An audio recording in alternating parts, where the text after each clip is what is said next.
Due to EPA regulations, vehicles are required to have a way to verify EGR flow. Ford uses a DPFE sensor to do just that. DPFE stands for Delta Pressure Feedback EGR, and these sensors tell the computer whether there's correct flow in the EGR circuit. Delta means change, and in this case it's the difference or change in exhaust gas pressure on each side of the EGR tube orifice. The original equipment DPFE nearly always failed due to corrosion on the diaphragm and seal, just like this example did. Here's the advantage. Our engineers replaced the old technology mechanical diaphragm design with an all-new solid-state dual-pressure sensor design. With this design, exhaust gases now exert pressure on these two small orifices on the bottom of the circuit board. Exhaust gas can enter, but the pressure is precisely measured at each port. The differential, or change, between the two tells the computer whether there's correct flow through the EGR system. We improved on that old mechanical design by replacing it with a digitally controlled, intelligent integrated circuit. Our DPFE sensors are engineered and manufactured right here in the US. And the proof of the pudding, the OEs are now using the very same design. Advantage Wells.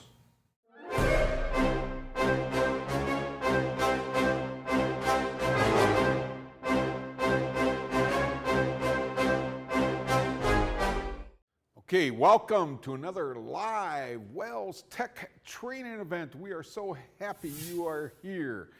This time we're going to be doing multi-traces or dual trace. We're going to have one dual trace. We're going to do a mass airflow.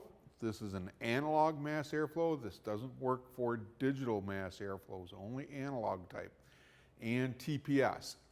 And those two signals should mirror each other, which is pretty cool.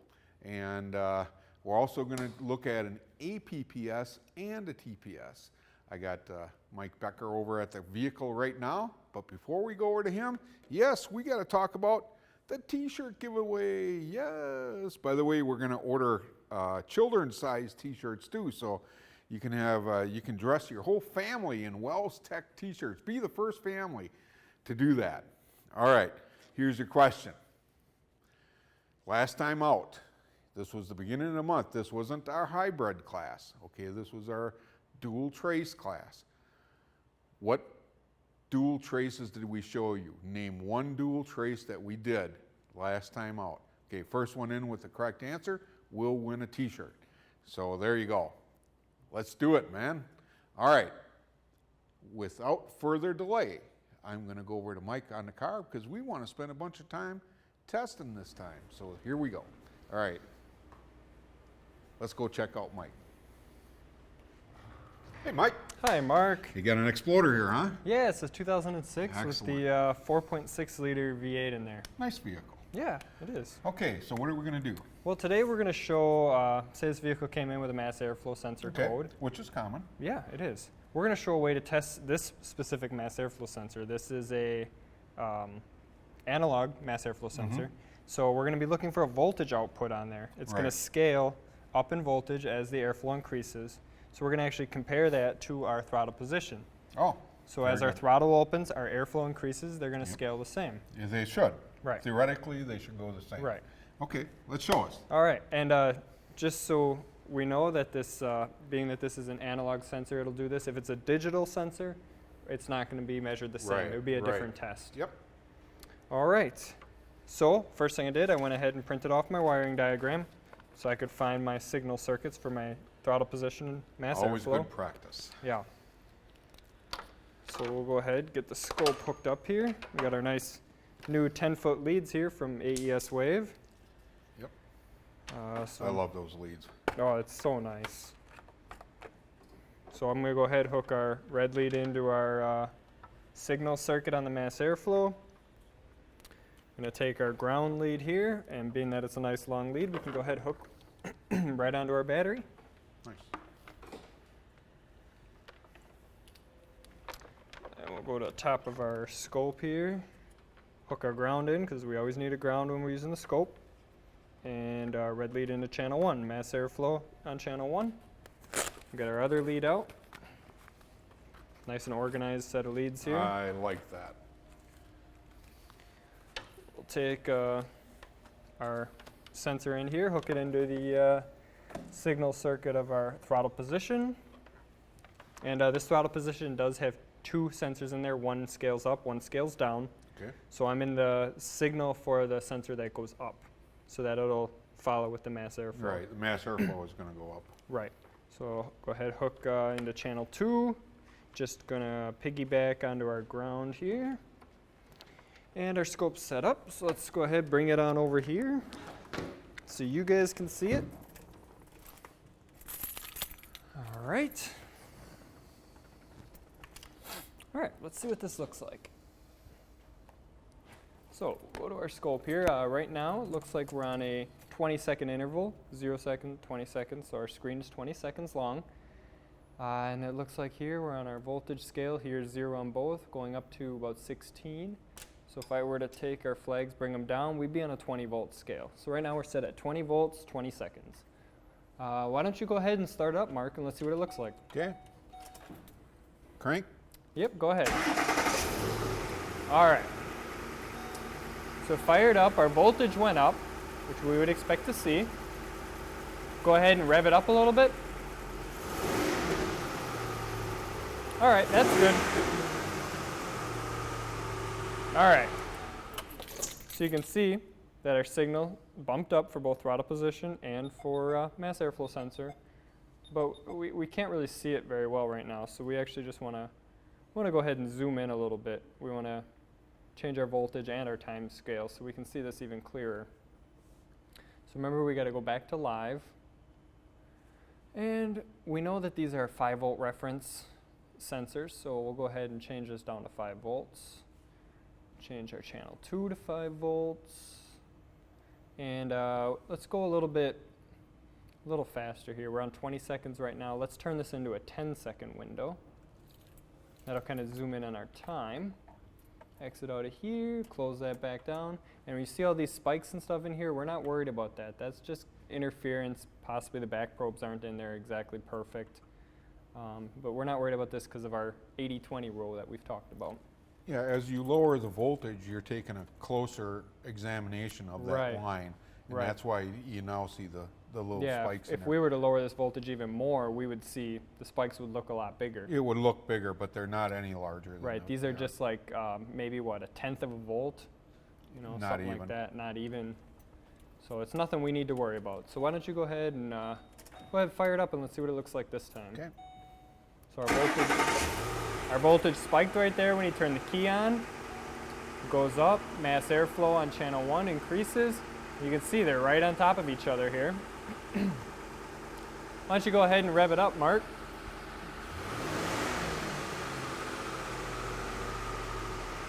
All right. We'll stop it right there. And you can see that they both go up together. Let's move them off each other here a little bit. So as the throttle position here, which is our channel 2, pushes down on the pedal, opens up the throttle, it also increases the airflow. If we move our flag down, we can put these on top of each other and we can see that they're scaling the same. As soon as that throttle opens, the mass airflow sensor responds. If we had a faulty mass airflow or if it wasn't reading right, we would expect to see the mass airflow respond further back here. It might be a little bit slower, or it might not even read this nice spike here in airflow. Right, the amplitude would change. Right, That's a good point. That spike would be lost. Right, yep. We wouldn't see that as clear. But we know that this is a good mass airflow, so we're all set with this one. This is a good diagram, and when we're done here today, we're going to go ahead and put all of our traces out onto IATN so that you guys can see some known goods. And if you guys go ahead and do that too, we can all share our known good diagrams or even our problem sensors so that people can have a good idea of what to look for. It saves a lot of time. Okay, so we've checked our throttle position and our mass airflow. Let's go ahead and check our APPS, our accelerator pedal position. This is a drive-by-wire car, so your APPS, your accelerator pedal, is going to be when you push down on the gas pedal, that sensor is going to read, it's going to send that signal to your engine computer. The engine computer then interprets that data, and then it'll send it to the throttle motor. The throttle motor will move the throttle plate, and then the throttle position sensor will read where that throttle plate is reading. So our APPS is our input, our TPS is monitoring our output. So why don't we go ahead and graph that APPS now. I'll go ahead and disconnect our channel 1 and 2 here. And on this vehicle, when I pull up our wiring diagram, I notice that our APPS on this car has actually three sensors in there. There's going to be 2 that are going to scale the same, and then 1 is going to go opposite. And that's what the PCM is actually going to use to check the correlation of the sensors to make sure that they're working good. It's going to look for a certain spot where those lines cross, and it's going to have the logic to determine if they're crossing at the right spot.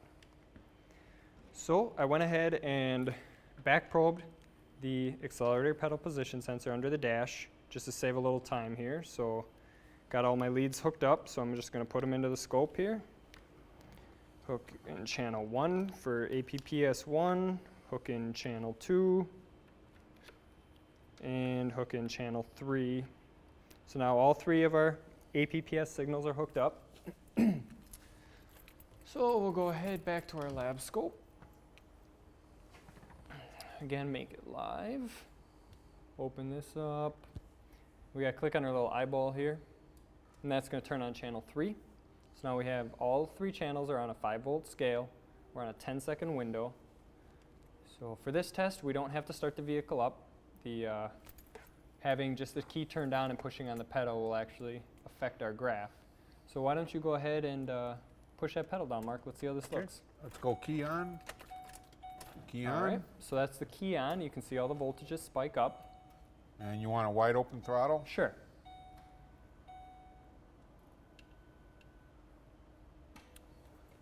All right, that looks good like that. Okay, so we can go ahead and bring our flags down a little bit so we can see the top of our top of our graphs here, our lines. So APPS 1 goes from about 4 volts down to 1 volt. APPS 2 goes from 1.5 volts up to 3.5. APPS 3 goes from 1 to about 3.5.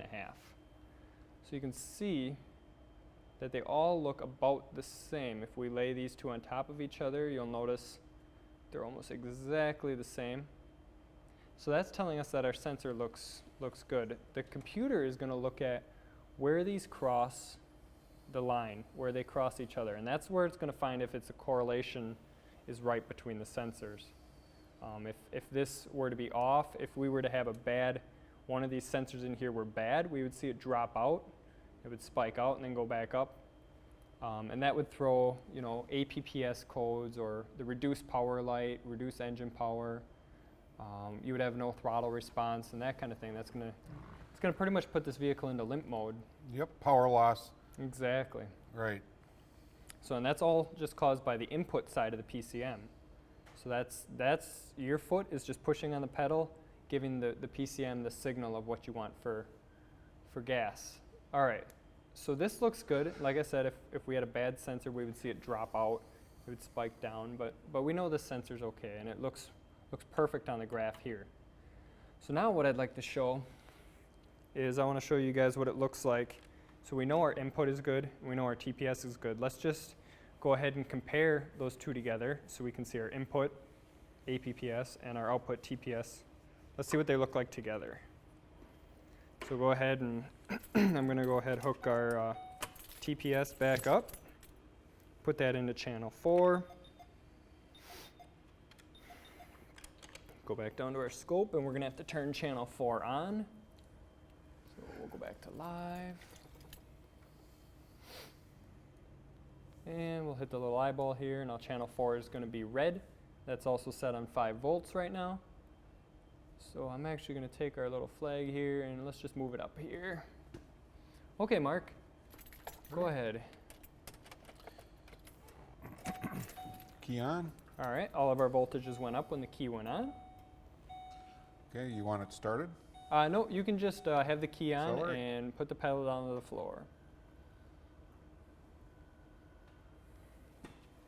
All right, and go nice and slow on this one. Okay.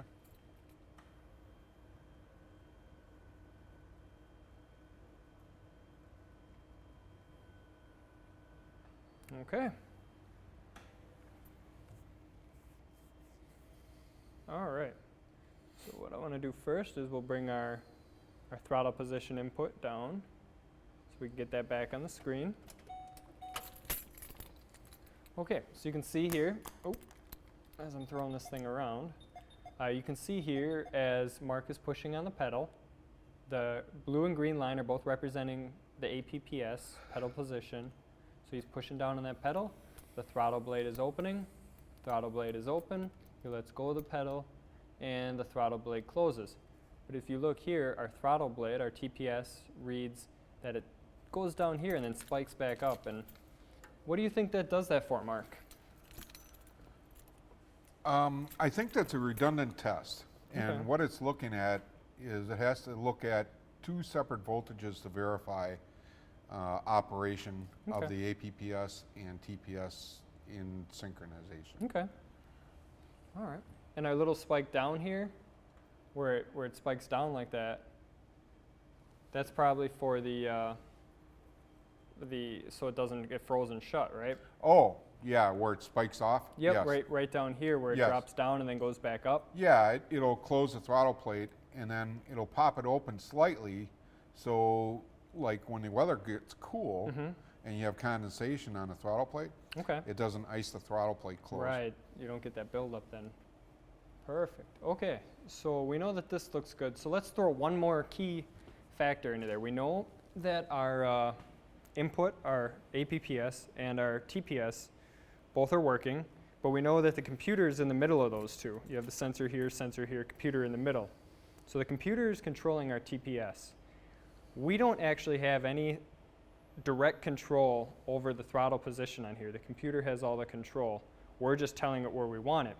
So now what we're going to show here, by disconnecting one of our APPS signals and reconnecting our mass airflow sensor, we're going to actually show that even though we push that pedal down all the way, even though we want 100% throttle, the computer's not going to let us. It's actually going to turn on a rev limiter when we're in park. It's going to turn on a rev limiter, and our mass airflow and our TPS aren't going to go all the way wide open.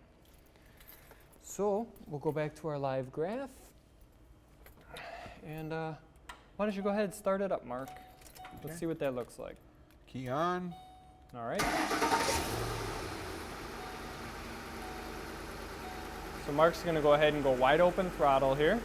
You ready? Yep. All right. So that is a perfect graph. And while it looks kind of messy, here we'll dig through it here and show you that this is exactly what we're expecting to see. Now when the engine was revving like that, you kind of heard it bouncing off of the rev limiter a little bit. That's what these lines right here are representing. That's the throttle plate closing a little bit, reopening, closing, reopening, just a little bit. And that's that bouncing sound. Even though we had our pedal smashed to the floor right here, it's 100% throttle input, the PCM was actually controlling our throttle body and not letting that throttle body open all the way. It essentially put a rev limiter on the engine. So your son can't blow the engine. Exactly. Yep. So that just is a good test to show how everything works and that the computer does have control, not like older cars where you just had a cable between your foot Right. and the carburetor or whatever. Exactly. And you stomped it to the floor, it was going to do just that. Exactly. And if you held it there long enough, the rods would come out the bottom. Yeah, it's never good. Cars have gotten a lot smarter since then. Yes, they have. Okay, very good. Very nice presentation. Okay. Very well done. Okay, do we have any winners? Okay, what does the computer do if it doesn't like the comparison of the three APP signals there, Okay. Michael? Well, the computer is going to take those three signals and it's going to use its logic. It's got preconceived notions in there of what it wants to look like. If that is seeing something in there that it doesn't like, it's going to set a check engine light for one. If it's bad enough, it's going to put the vehicle into limp mode or reduced power mode. That's right. And you might actually lose throttle control. Right, it'll tell you to pull over. Right. It'll. Yep. Pull over, and that's all it'll do is idle virtually. Right, you might only be get able to go 25 miles an hour. Maybe. That kind of thing. And eventually it will reset. A lot of times if you let the car sit for a while and then crank it up and restart it, Right. then you can drive it again until it glitches out again. Until it happens again. Right. So that's what's going to happen is mainly it's going to put you into a limp mode. That's what's going to happen. You're going to get a power loss light and an upset customer because they can't get home. Right, and just like on older cars, when you would see your throttle position sensor under the hood was driven by, you would push the pedal down, it would operate the wire or the cable Yes. between there. Well, that throttle position would kind of get worn out, where, say you're cruising down the highway every day, Right. it would kind of get worn in that spot. Well, your accelerator pedal position now is starting to do the same It's thing. the same thing, right? If any of those, you see we had that redundant signal coming in where you got two of them that are exactly the same, just a half a volt apart. Right. And so if either one of those, if any of them mess up where it crosses or if it gets a glitch in it, boom, it's going to shut it down. Right. And that's a safety thing. They don't want somebody to have a runaway vehicle. Exactly. And that's what their fear is. So the best thing is to shut it down. Now, is that the best thing to do? I don't know. It's very debatable, and I'm not a lawyer or anything like that, but I know there are times that I've heard where this vehicle has lost power in the middle of the highway. Yeah. And where do you go? Right. And so, yeah, it's still not perfect. Right. It's a lot safer than all of a sudden it gunning it. Right. Without your input. It's better than having a wide open throttle. Yeah. That's for sure. But is it the right way? Maybe not. Maybe a slow decline would be better or something. Yeah. But anyways, okay. Great question, Frank. Thank you. Thank you. Yeah. And nobody had the correct answer. Last time out, we did relative compression, and we compared it to, we did the trigger with the Fuel injector? fuel injector and spark. Yep. Okay. And then we also did cam and crank. So if you missed those and you want to know how to do that, just go back to our last week and you'll be able to pick that up. Yeah. Okay. Anything? No, I You're think good? that's about it. I think you should shave. Okay. It's almost November, then I don't have to, right? Oh yeah, right. Okay. Thank you for being there. Without you being there, we would not be here. We do appreciate it. And we'll see you again next time in a Wells Tech Garage. Let's See go. you then. Get the razor. All right.